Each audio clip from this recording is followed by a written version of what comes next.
Kan ada di antara PBB yang sudah bersih tentang ini, besok mereka ngebom lagi.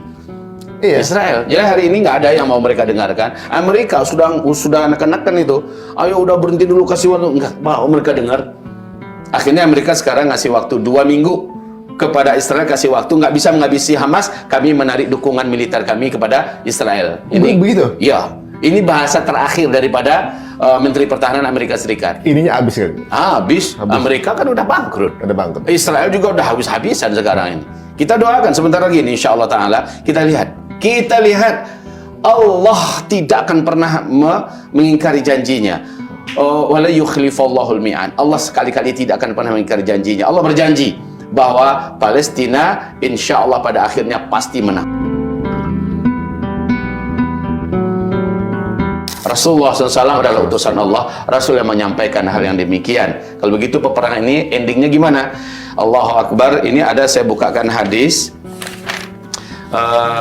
Silakan yang punya buku hadis di rumah boleh membukanya. Hadis ini diriwayatkan Imam Tabrani, ya, dinyatakan sahih oleh Syekh Albani dalam silsilah ahadits as-sahihah nomor 3270.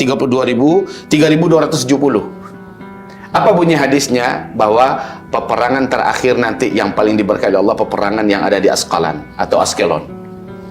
Akan terjadi di situ. Lagi terjadi kan kemarin ini. Yang sekarang ini atau yang akhir zaman banget? Baik, kita baca hadisnya. Ya.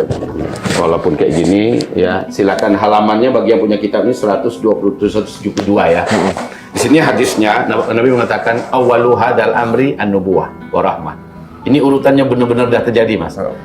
Awal urusan keislaman ini dimulai dengan kenabian, itu Nabi Muhammad sendiri maksudnya, warahmah, dan itu dipenuhi dengan rahmat.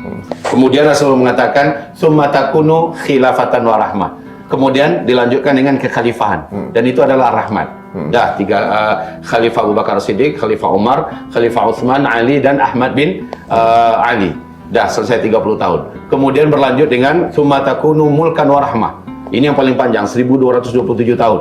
Di dalamnya ada 3 dinasti. Dinasti Bani Amawiyah, dinasti Bani Abbasiyah, dan dinasti Bani Utsmaniyah. Nah, ini yang runtuhnya Khilafah Utsmani di Turki tanggal 3 bulan Maret 1924. Terjadilah runtuhnya 3 fase ini. Fase pertama, fase kedua, fase ketiga runtuh. Kemudian kita di fase keempat sekarang. Di fase keempat ini Islam tidak berkuasa. Tetapi ada perjuangan-perjuangan yang mewujudkan imarat, kata Rasulullah. Perjuangan di mana imarat itu membebaskan sebuah negara, di negara itu dijalankan Islam secara totalitas. Tsumma takunu imaratan wa rahmah. Kemudian dilanjutkan dengan berdirinya imarat, dan itu adalah rahmah. Mana dia? Tsumma takunu mulkan wa rahmah, tsumma takunu imaratan, imarat. Dan itu adalah rahmat. Sekarang ada perjuangan imarat di Mali, kemudian gagal, digagalkan, dibatalkan oleh PBB, diserang rame-rame. Imarat Kaukasus dibatalkan oleh Amerika, diserang rame-rame. Imarat Yaman dibatalkan, tapi ada imarat yang tak terkalahkan, dan bahkan 2 negara superpower kalah menghadapi mereka, yang dididik oleh para pejuang santri di Afghanistan. Sekarang mendirikan negara namanya Emirat Islamiyah Afghanistan. Imarat itu Emirat? Emirat. Oh, Allah Akbar. Ajib nggak di hadisnya? Sekali lagi, Nabi SAW sudah pernah hidup seolah-olah ya di zaman ini, lalu ceritakan di zamannya. Jadi setelah Islam tidak menguasai dunia lagi, akan berdiri imarat. Dan itu adalah Afghanistan hari ini. Ya, di Afghanistan Islam diamalkan 100% dan tidak ada yang berani mengganggu. Coba, siapa yang mau di Timur? Semua Timur udah keok oleh Afghanistan. Ya, Barat kemarin PBB udah keroyokan dengan NATO melawan 20 tahun malah melawan para santri ini, Mujahidin Taliban, kalah mereka semua.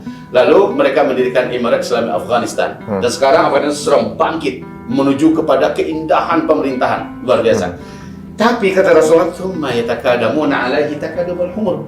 Kemudian yang kalian saksikan di masa itu adalah orang-orang dari umat ini berlomba-lomba memperebutkan kekuasaan dan jabatan. Ini yang sedang terjadi sehari ini. Kemudian fa'alaikum bil jihad. Pada masa itu pilihan kamu hanyalah berjihad, kata Nabi.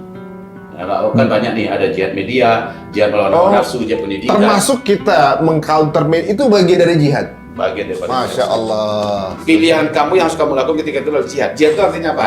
Perjuangan dengan totalitas, nggak nyambil loh ya Mas ya. Totalitas kamu harus berjuang. Jadi yang melalui politik harus totalitas juga berjuang melalui politik. Tapi kata Rasulullah, inna afdala jihadikum ar-ribat. Ini kerennya. Sesungguhnya dari seluruh jihad yang ada, yang paling utama adalah jihad yang ada ribatnya.